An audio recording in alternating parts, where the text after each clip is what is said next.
نعرہ لگاتے ہیں ہم اہل سنت، تاج شریعت تاج شریعت۔ معزز سامعین کرام، مولوی ظہیر الدین خان ممبئی کی گمراہیوں پر علماء اہل سنت کی جانب سے شرعی گرفت کیے جانے پر عبید اللہ خان اعظمی صاحب بہت ناراض ہوئے اور 20 فروری 2008 کو ممبئی پہنچ کر ایک نہایت گمراہ کن گستاخیوں بھری تقریر کی، جسے سن کر آپ بے چین ہو جائیں گے۔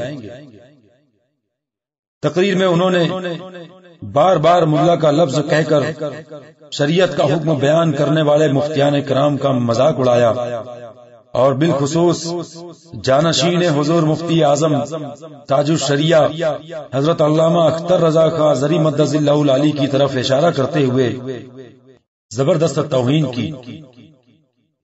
اس تقریر کے چند جملے سماعت فرمائیں۔ بامبے کی سرزمین پر جو کچھ ہوا اس سے آپ باخبر۔ ایسی صورت میں بامبے کی سرزمین پر علماء کونسل کی شکل میں ایک چیز اہل بصیرت نے پیدا کی۔ ظاہر ہے کہ کسی ایک جماعت سے کام نہیں چل سکتا تھا۔ کیا نزاکتوں پر ہمارے فقہا کی نظر نہیں ہے؟ اس کے باوجود جہاں جائیے وہیں چند مٹھی بھر لوگ ہیں جو سارے اچھے اور ماحول پہ پانی پھیر دیتے ہیں۔ بھائی کیوں بھائی؟ کیا ہے؟ آپ ٹھیکیدار ہو جنت کے جہنم کے؟ کس بات کے ٹھیکیدار ہو آپ؟ صاف اور سیدھی بات یہ ہے میرے بھائی کہ ہم کو ہمارے بزرگوں نے راستہ دکھلایا ہے، اور ملک میں بھی اگر آپ اپنی قوم کی خدمت چاہتے ہو تمام لوگوں کو ایک ساتھ لے کر چلنا ہوگا ملی مسائل کے تحفظ کی خاطر۔ مسلمان اپنے مسلمان ہونے کا اعلان کرے، ملا جی اس کے کافر ہونے کا اعلان کرے۔ کیوں بھائی؟ ٹھیکیدار ہو تم، ٹھیکہ لیے ہوئے ہو۔ ملا گیری ہے۔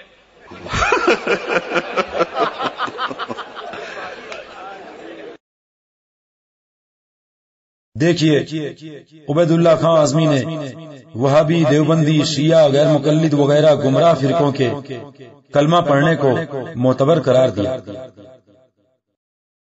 مشترکہ اسلامی مسائل کے تحفظ کی خاطر اپنے مسلک کے تشخصات کے ساتھ چلتے ہوئے تمام کلمہ گو لوگوں کے ساتھ ہاتھ ملا کر مسلمانوں کی مشترکہ وراثت کی حفاظت کے لیے کام کرنا، یہ نہ اعلی حضرت کے مسلک کے خلاف ہے اور نہ کسی اہل سنت کے زاویے کے خلاف ہے۔ ملت کے تحفظ کی خاطر اپنے عقیدے کے تشخص اور تحفظ کے ساتھ تمام کلمہ پڑھنے والی جماعتوں کے ساتھ اتحاد ہوگا۔ معاذ اللہ، حالانکہ کلمہ پڑھنا سب کو فائدہ نہیں دیتا، اور کسی ضروری عقیدے کا انکار کرنے یا خدا و رسول کی شان میں توہین کرنے کی وجہ سے آدمی اسلام سے خارج ہو جاتا ہے، جیسے دیوبندی، وہابی وغیرہ جو کلمہ پڑھ کر بھی بے ایمان ہیں۔ وہ اسلام کے دائرے میں نہیں بلکہ دشمن اسلام ہیں، جن سے خود کو دور رکھنا شریعت کی روح سے واجب ہے۔ اس ضمن میں تفصیل آپ اسی سی ڈی میں موجود پوسٹر اتمام حجت تامہ میں ملاحظہ کر سکتے ہیں۔ یہ پوسٹر امیج فائل کی صورت میں اس سی ڈی میں موجود ہے، جسے کمپیوٹر پر دیکھا اور پڑھا جا سکتا ہے۔ آئیے اب دیکھیے عبید اللہ خان اعظمی نے بد مذہبوں کے روزہ، حج، زکوٰۃ اور اللہ و رسول، قرآن، قیامت وغیرہ پر دعوی ایمان کو معتبر مانا۔ سبھی لوگ کچھ مشترکہ مسائل میں متحد ہیں۔ کلمے کے نام پر جو لوگ متحد ہیں، نماز کے نام پر جو لوگ متحد ہیں، روزہ، حج اور زکوٰۃ کے نام پر جو لوگ متحد ہیں، مسجد کے نام پر جو لوگ متحد ہیں، اوقاف کے نام پر جو لوگ متحد ہیں، قبرستان کے نام پر جو لوگ متحد ہیں، مدارس، دین، قرآن، کعبہ، اللہ، رسول، قیامت، شہادت، ان تمام تر چیزوں پر جن لوگوں میں قدر مشترک پائی جاتی ہے، ان تمام تر لوگوں کو لے کر ملت کے تحفظ کے لیے جدوجہد کرنا ناگزیر ہے۔ حضرات اب خود عبید اللہ خان اعظمی کی زبانی سنیے کہ اس نے دارالعلوم دیوبند، ندوہ اور غیر مقلدوں کی حمایت کی اور ان کا ساتھ دیا۔ دارالعلوم دیوبند کے اوپر ایک حملہ ہوا، انکوائری چلی، ظاہر ہے کہ اس مسلک سے تو ہمارا تعلق نہیں ہے۔ ندوے پہ چھاپا مارا گیا، اس مسلک سے تو ہمارا تعلق نہیں ہے تعلق۔ بستی میں ایک غیر مقلد عالم کو گرفتار کیا گیا، آتنکوادی کہہ کے مسلمانوں کی شبیہ بنائی گئی۔ میں نے پارلیمنٹ میں یہ سارے مسائل اٹھائے، میرے پاس فون آنے لگے، آپ دیوبندیوں کی حمایت کرتے ہیں، آپ وہابیوں کی حمایت کرتے ہیں، آپ شیعوں کی حمایت، غور سے سن لیجئے گا، آپ لوگ ان سب چکروں میں بہت رہتے ہیں، سنیے غور سے، آپ یہ کرتے ہیں اور آپ وہ کرتے ہیں۔ میں نے کہا نہ میں دیوبندیوں کی حمایت کرتا ہوں، نہ شیعوں کی حمایت کرتا ہوں، نہ میں وہابیوں کی حمایت کرتا ہوں۔ میں حمایت کرتا ہوں اسلام کی، میں حمایت کرتا ہوں مسلمان کی، میں حمایت کرتا ہوں انسان کی، میں حمایت کرتا ہوں ہندوستان کی۔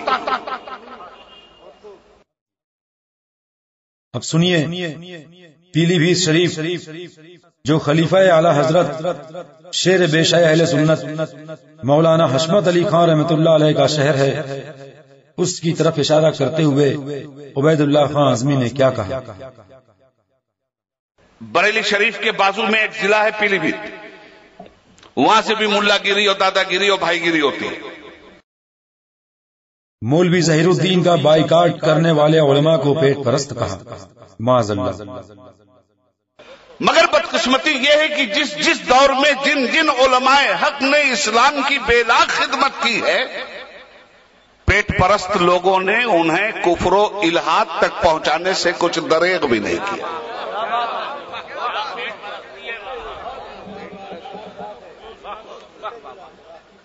اللہ تعالیٰ پیٹ پرستی اور شخصیت پرستی، بت پرستی سے عالم اسلام کو نجات عطا فرمائے۔ ان سب کا توڑ صرف اور صرف حق پرستی ہے، اسی لیے میں مولانا ظہیر الدین خان صاحب کو دائی دین برحق کے نام سے یاد کر رہا ہوں۔ یہ دائی ہیں، انہوں نے ہمارے سامنے دعوت کے نظارے پیش کیے۔ بہرحال اللہ تعالیٰ انہیں بے شمار زمانے تک ہمارے سروں پہ قائم رکھے اور بامبے کی سرزمین پر یہ ابر علم بن کر اسی طرح برستے رہیں، یہ اپنے بڑے کے لیے اس کے چھوٹے کی دعا ہے۔ اور یہ ایک خطرناک جملہ بھی سنیے، مفسر قرآن نے اپنا مسلک چھوڑا ہو تو بتاؤ مجھے، غازی ملت نے اپنا مسلک چھوڑا ہو تو بتاؤ مجھے، عبید اللہ اعظمی نے اپنا مسلک چھوڑا تو بتاؤ۔ ہاں، اگر کسی بھائی کی کسی ملا گیری اور بھائی گیری کرنے والے ملا جی کی انانیت کی اتباع ہم نہیں کرتے اور اس سلسلے میں مسلک کی آڑ میں مسلمانوں کو اگر وہ گمراہ کر رہے ہیں تو صاف طور پہ سن لیجئے، نہ مسلک کسی کی جاگیر ہے اور نہ کوئی مسلک کا ٹھیکیدار ہے، اور نہ کسی کے اوپر ہم زبردستی مسلک مسلط کرتے ہیں۔ امام احمد رضا کے چاہنے والوں، حضور تاج الشریعہ حضرت علامہ زری میاں قبلہ کے جانثار غلاموں، اب دل تھام کر سنو کہ عبید اللہ خان اعظمی نے یہ کس کی طرف اشارہ کر کے بکواس کی۔ مولانا ظہیر الدین خان صاحب کو نرغے میں لیا گیا بنامے مسلک۔ ہمت ہو تو کہیں بیٹھ کے بات کر لیجئے، بہت دوسروں سے مناظرہ کیا، ذرا اپنوں سے بھی کیجئے، کلائی کھل جائے گی۔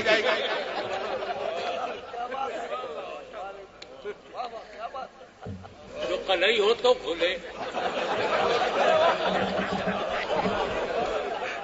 آخری میں جو جملہ آپ نے سنا وہ مولوی ہاشمی کی چوچوی نے کہا ہے۔ عبید اللہ خان اعظمی کی اس بکواس کا جواب حضرت تو بعد میں انشاءاللہ تعالی ان کے جانثار غلام ہی پہلے دے دیں گے اور پورا حساب کتاب بے باک کر دیں گے۔ رضا کے کام اور رک جائیں ہاشا، تیرا سائل ہے تو بازل ہے یا غوث۔ معزز سامعین کرام، جماعت رضائے مصطفیٰ شاخ مالونی ملاڈ ویسٹ ممبئی، حضور تاج الشریعہ حضرت علامہ مفتی محمد اختر رضا خان ازہری دامت برکاتہم العالیہ کی سرپرستی میں مسلک اعلی حضرت کی ترویج و اشاعت کا کام انجام دے رہی ہے۔ ملاڈ مالونی ویسٹ میں سنیوں کی بہت بڑی آبادی ہے اور کئی مسجدیں بھی ہیں۔ گیٹ نمبر 5 ایسا علاقہ ہے جہاں مسجدیں تو ہیں مگر ان میں لاؤڈ اسپیکر کا استعمال ہوتا ہے اور عوام کے سمجھانے کے بعد بھی ٹرسٹی حضرات لاؤڈ اسپیکر نہیں ہٹاتے۔ ان حالات سے مجبور ہو کر جماعت رضائے مصطفیٰ کے اراکین اور محلہ کے مخلص رضویوں نے ایک جگہ کو حاصل کیا اور 22 اپریل 2005 کو مسجد نور مصطفیٰ کی بنیاد رکھی، جہاں لاؤڈ اسپیکر کے بغیر نماز جاری ہوئی۔ اس مسجد میں نمازیوں کی تعداد تو بہت ہے مگر جگہ نہایت کم ہے۔ جگہ کی تکلیف کو دور کرنے کے لیے مسجد سے لگ کر 2 مکان خریدنے کا ارادہ ذمہ داروں نے کیا ہے۔ اہل خیر حضرات، خصوصاً عاشقان رضا اور عاشقان حضور مفتی اعظم سے گزارش ہے کہ اس مسجد کی توسیع کے لیے جگہ خریدنے میں بڑھ چڑھ کر حصہ لیں اور ثواب جاریہ کے مستحق بنیں۔ آپ کے تعاون سے نہ صرف یہ کہ مسجد کی تعمیر و توسیع ہوگی بلکہ مسلک اعلی حضرت کے مشن کو بھی ترقی ملے گی۔ آپ چاہیں تو مسجد کو دیکھنے کے لیے تشریف لا سکتے ہیں یا مزید معلومات کے لیے بذریعہ فون رابطہ قائم کر سکتے ہیں۔ فون نمبر یہ ہے 9960861212